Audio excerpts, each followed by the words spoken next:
வணக்கம். இன்னைக்கு நாம ஒரு சுவாரஸ்யமான தொழில்நுட்பத்தை பத்தி ஆழமா பார்க்க போறோம். Block chain. வணக்கம். ஆமா, பிளாக் செயின் பத்தி நிறைய பேசப்படுது. இது டிஜிட்டல் உலகத்துல எப்படி ஒரு நம்பிக்கையை உருவாக்கலாம் அப்படிங்கிற ஒரு முயற்சி தான். நாம இன்னைக்கு அதோட அடிப்படைகள், அது எப்படி வேலை செய்யுதுன்னு பார்க்கலாம். சரி, நம்ம நோக்கம் ரொம்ப டெக்னிக்கல் டீடைல்ஸ்ல போகாம இதோட கான்செப்ட் என்ன, இது எப்படி நம்மள மாதிரி சாதாரண யூசர்ஸை பாதிக்கும்னு புரிய வைக்கிறது தான், இல்லையா? கரெக்ட். இதோட அடிப்படை தத்துவங்கள், அதோட தாக்கம், இதெல்லாம் தான் முக்கியம். முதல்ல டிஸ்ட்ரிபியூட்டட் சிஸ்டம்ஸ் பத்தி சொல்லியிருக்கு, அதுல இருந்து ஆரம்பிக்கலாமா? ஓ நிச்சயமா. பிளாக் செயினுக்கு அதுதான் ஆதாரமா? ஆமா, பிளாக் செயினுங்கிறதே ஒரு வகை டிஸ்ட்ரிபியூட்டட் லெட்ஜர் தான். அதாவது ஒரு கணக்கு பதிவேடு.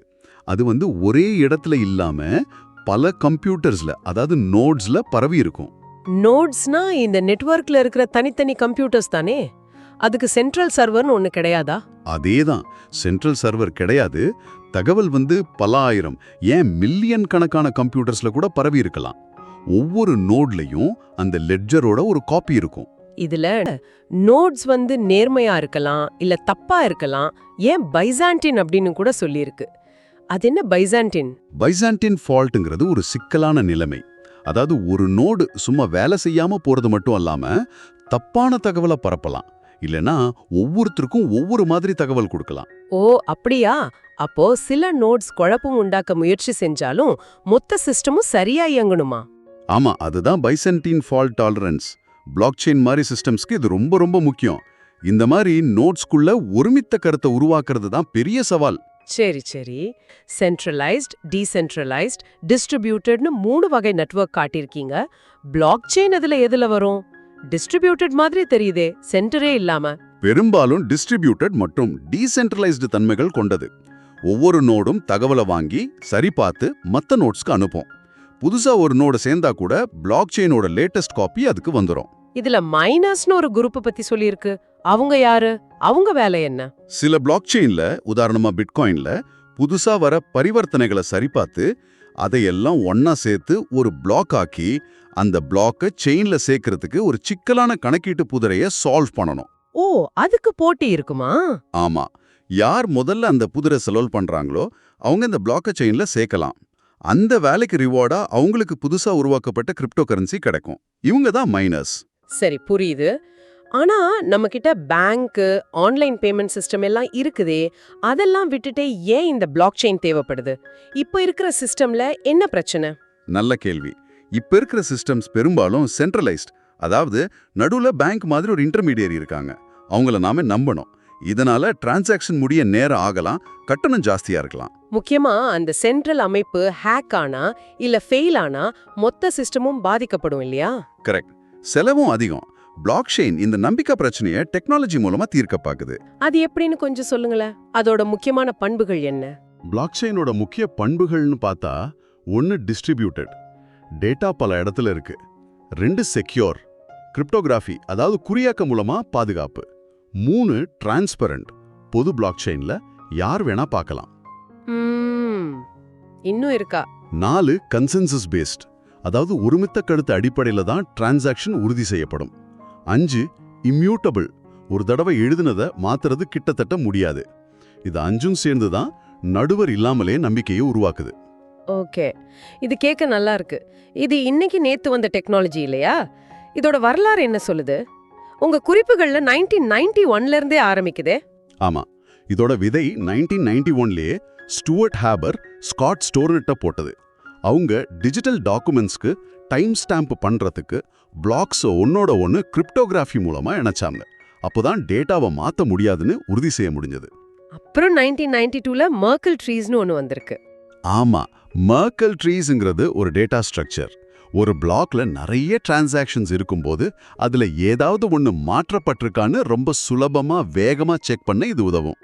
அதுக்கப்புறம் 2004ல ஹால்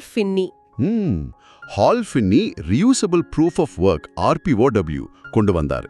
இது டிஜிட்டல் பணத்தை 2 தடவை செலவு பண்ற டபுள் ஸ்பெண்டிங் பிரச்சனையை தீர்க்க உதவியது. கடைசியா 2008ல சட்டோஷி நகமோட்டோ இவர்தான் எல்லாத்தையும் ஒன்னா சேர்த்து பிட்காயினை உருவாக்கினாரா? கரெக்ட். சட்டோஷி நகமோட்டோ அந்த பேர்ல யார் இருந்தாங்கன்னு இன்னும் யாருக்கும் தெரியாது. அவர்தான் பிட்காயின்கான வெள்ளை அறிக்கைய Bitcoin peer to peer electronic cash system வெளியிட்டார். பழைய ஐடியாக்களை எடுத்து அதை இன்னும் மேம்படுத்தி முதல் பரவலாக்கப்பட்ட கிரிப்டோ கரன்சியான பிட்காயினையும் அதுக்கு ஆதாரமான பிளாக் செயினையும் உலகத்துக்கு கொடுத்தார். பிட்காயினால தான் நிறைய பேருக்கு பிளாக் செயின் பத்தி தெரிய வந்தது இல்லையா? இது ஒரு பப்ளிக் லெட்ஜர், மைனஸ் பிளாக் சேர்ப்பாங்க, எல்லா நோட்லயும் காப்பி இருக்கும், இதெல்லாம் ஓகே. ஆனா இதுல ஒரு சோகமான கதை ஒன்னு இருக்கே, ஜேம்ஸ் ஹோவெல்ஸ் பத்தி. ஆமா, அது ஒரு முக்கியமான எச்சரிக்கை கதை. ஜேம்ஸ் ஹோவெல்ஸ்னு ஒருத்தர் 2009ல நிறைய பிட்காயின் மைன் பண்ணி வச்சிருந்தாரு. பல $1 மில்லியன் மதிப்புள்ளது. ஆனா 2013ல தெரியாம அந்த பிட்காயின் அந்த ஹார்ட் டிரைவை குப்பையில போட்டுட்டாரு. அட கடவுளே! அப்போ அந்த பிட்காயின்ஸ் அது பிளாக் செயின்ல தான் இருக்கு. ஆனா அதுக்கான பிரைவேட் கீ அந்த ஹார்ட் டிரைவ்ல. அது இல்லாம யாராலையும் அதை எடுக்க முடியாது. இது பிளாக் செயினோட இம்யூட்டபிலிட்டியையும் நம்ம பிரைவேட் கீயை எவ்வளவு பத்திரமா வச்சுக்கணுங்கிறதையும் காட்டுது. ஆமா, இது பெரிய பாடம். பிட்காயின் மாதிரி கரன்சிக்கு மட்டும் இல்லாம நிலப்பத்திரம், கார் ரெஜிஸ்ட்ரேஷன் மாதிரி விஷயங்களுக்கும் பிளாக் செயின் யூஸ் பண்ணலாம்னு சொல்றீங்க. நிச்சயமா. கிரிப்டோ கரன்சிங்கிறது ஒரு பயன்பாடு தான். இதோட அடிப்படை நோக்கமே ஒரு நம்பகமான மூணாவது நபர் இல்லாம கிரிப்டோகிராஃபி மூலமா பாதுகாப்பான மாற்ற முடியாத படிவுகளை உருவாக்குறது தான். சரி, நம்ம முன்னாடி டிஸ்ட்ரிபியூட்டட் சிஸ்டம்ஸ் பத்தி பேசும்போது சிஏபி தியரம்னு ஒன்னு குறிப்பிட்டிருந்தீங்க. அது என்னது? சிஏபி தியரம் டிஸ்ட்ரிபியூட்டட் டேட்டா சிஸ்டம்ஸோட ஒரு அடிப்படை லிமிட்டேஷனை சொல்லுது. எரிக் ப்ரூவர் சொன்னது, அதாவது எந்த ஒரு டிஸ்ட்ரிபியூட்டட் சிஸ்டமும் 3 விஷயத்தை ஒரே நேரத்தில் 100% கேரண்டியா கொடுக்க முடியாது. அந்த 3 விஷயங்கள்: 1 கன்சிஸ்டன்சி, எல்லா நோட்லயும் ஒரே நேரத்தில் ஒரே மாதிரி லேட்டஸ்ட் டேட்டா இருக்கணும். 2 அவைலபிலிட்டி, சிஸ்டம் எப்ப கேட்டாலும் ரெஸ்பாண்ட் பண்ணணும், டவுன் ஆகக்கூடாது, லேட்டஸ்ட் டேட்டா இல்லாட்டாலும் பரவாயில்ல. 3 பார்ட்டிஷன் டாலரன்ஸ், நெட்வொர்க்ல சில பகுதி தொடர்பு துண்டிக்கப்பட்டாலும் சிஸ்டம் தொடர்ந்து இயங்கணும். ஓகே, இதுல 3ஐயும் ஒரே நேரத்துல அடைய முடியாதா? முடியாது. முக்கியமா இன்டர்நெட்ல இயங்கும்போது நெட்வொர்க் பார்ட்டிஷன்ஸ் நடக்க வாய்ப்பு அதிகம். அதனால பிஎம் விட்டு கொடுக்க முடியாது. அப்போ ஒரு பார்ட்டிஷன் நடக்கும்போது நாம கன்சிஸ்டன்சி சி அல்லது அவைலபிலிட்டி ஏ, இது 2ல 1க்கு தான் முக்கியத்துவம் கொடுக்க முடியும். சிஏ சிஸ்டம் பார்ட்டிஷன் டாலரண்ட் இல்ல, அது பிராக்டிகலா கஷ்டம். அப்போ பிட்காயின் மாதிரி பிளாக் செயின்ஸ் எதை தேர்ந்தெடுக்குது? சிபியா இல்ல ஏபியா?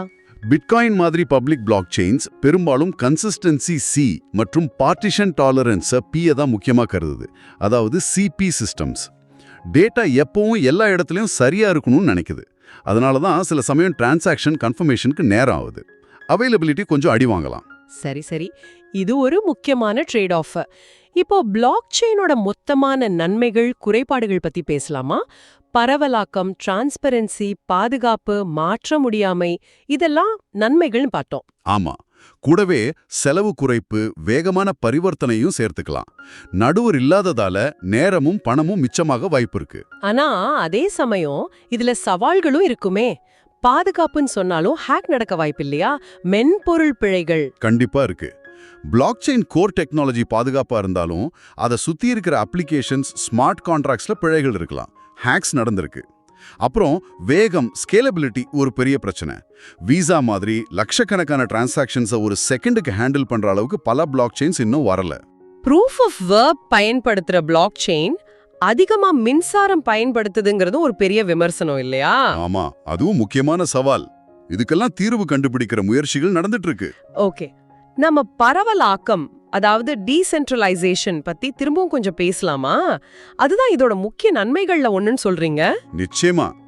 பழைய சிஸ்டம்ல ஒரு அட்மின் ஒரு கம்பெனி கண்ட்ரோல் பண்ணோம். பிளாக் செயின்ல அந்த கண்ட்ரோல் பல பேருக்கு போகுது.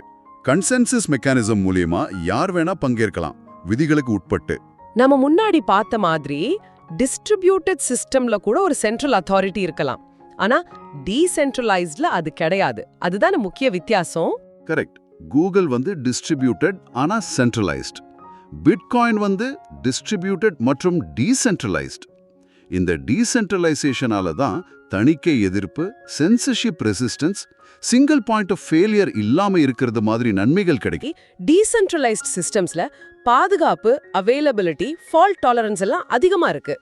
சரி, இந்த டீசென்ட்ரலைசேஷனை எப்படி அடையறது? 2 வழி சொல்லிருக்கீங்க. ஒன்னு இடைத்தரகர் நீக்கம், அதாவது பேங்க் மாதிரி நடுவுல இருக்கிற ஆளையே எடுத்துறது. இது முழு பரவலாக்கம். இன்னொன்னு போட்டி உந்துதல் பரவலாக்கம். இதுல நடுவர்கள் இருப்பாங்க, ஆனா அவங்களுக்குள்ள போட்டி இருக்கும். ஒரு ஏகபோகம் உருவாகாது. ஸ்மார்ட் கான்ட்ராக்ட் மூலியமா நாம சிறந்த சர்வீஸ் ப்ரொவைடரை தேர்ந்தெடுக்கலாம். இது ஒரு செமி டீசென்ட்ரலைசேஷன் மாதிரி. பிளாக் செயின் எல்லா பிரச்சனைக்கும் மருந்து கிடையாது. சில சமயம் அது ரொம்ப மெதுவான காஸ்ட்லியான டேட்டாபேஸா கூட இருக்கலாம். அப்போ எப்போ யூஸ் பண்ணணும்? உங்களுக்கு டேட்டா மாறவே கூடாதா? இம்யூட்டபிலிட்டி. நடுவுல இருக்கிறவங்கள நம்ப முடியலையா? பல பேர் ஒரே டேட்டாவை நம்பகத்தன்மையோட பார்க்கணுமா? இந்த மாதிரி கேள்விகளுக்கு ஆம்னு பதில் வந்தா பிளாக் செயின் பத்தி யோசிக்கலாம். அதே சமயம் உங்களுக்கு பயங்கர ஸ்பீட் வேணும், அடிக்கடி டேட்டாவை மாத்தணும், ஒரு சென்ட்ரல் அத்தாரிட்டியே போதும்னா சாதாரண டேட்டாபேஸே பெட்டரா? ஆமா, யூசர்ஸ் அனானிமஸா இருக்கணுமா இல்ல தெரியணுமா, பப்ளிக் வர்சஸ் பிரைவேட் போன்ற பல விஷயங்களையும் யோசிச்சு தான் முடிவு பண்ணணும். சரி, இந்த பரவலாக்க பாதையில பிட்காயினுக்கு முன்னாடி பிட்டாரண்ட் மாதிரியான சிஸ்டம்ஸ் இருந்தது. ஆனா அதுல ஊக்கத்தொகை இன்சென்டிவ் இல்லாததால பெருசா வளரலன்னு பார்த்தோம். பிட்காயின் எப்படி இதை மாத்துச்சு?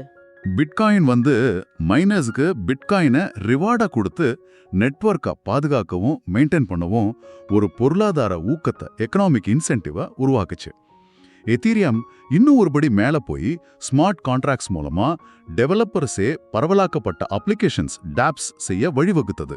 ஒரு சிஸ்டமை எப்படி பரவலாக்குறதுன்னு யோசிக்கிறதுக்கு ஒரு 4 கேள்வி ஃப்ரேம் ஒர்க் கொடுத்துருக்கீங்க.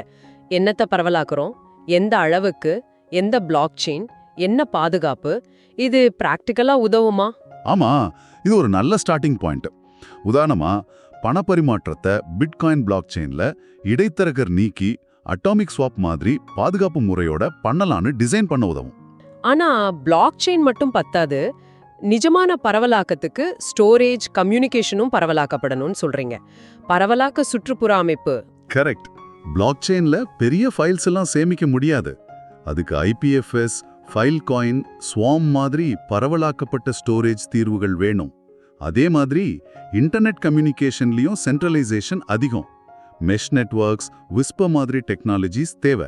அந்த டயக்ராம் இத நல்லா காட்டுது. கீழே கம்யூனிகேஷன், மேல ஸ்டோரேஜ், அதுக்கு மேல பிளாக் செயின், அதுக்கு மேல தான் ஐடென்டிட்டி, ஃபினான்ஸ் மாதிரி அப்ளிகேஷன்ஸ். இதுல பரவலாக்கப்பட்ட அடையாளம் பத்தி பேசும்போது ஜூகோவின் முக்கோணம் பத்தி சொல்றீங்க. ஆமா, ஒரு நேமிங் சிஸ்டம் பாதுகாப்பாவும் பரவலாக்கப்பட்டதாவும் மனுஷங்களுக்கு புரியுற மாதிரியும் இருக்கிறது ரொம்ப கஷ்டம். இது ஒரு கிளாசிக் பிரச்சனை. பிளாக் செயின் இதுக்கு சில வழிகளை காட்டுது. ஆனா பிரைவேட் கீயை பாதுகாக்கிறது மாதிரி பிரச்சனைகள் இன்னும் இருக்கு. ஆக மொத்தத்துல பரவலாக்கம் எல்லா நேரத்திலயும் சிறந்த தீர்வு இல்ல. சில சமயம் நல்ல பேரெடுத்த கூகுள், மைக்ரோசாஃப்ட் மாதிரி சென்ட்ரலைஸ்டு சிஸ்டம்ஸே நல்லா இருக்கலாம். மிகச்சரியா சொன்னீங்க. ஜிமெயில் மாதிரி சர்வீஸ் கொடுக்கறதுக்கு ஒரு பரவலாக்கப்பட்ட சிஸ்டம் இன்னும் ரெடி ஆகல. அந்தந்த சூழலுக்கு எது பொருந்துதோ அதைத்தான் தேர்ந்தெடுக்கணும். ரொம்ப அருமையா இருந்தது இந்த கலந்துரையாடல்.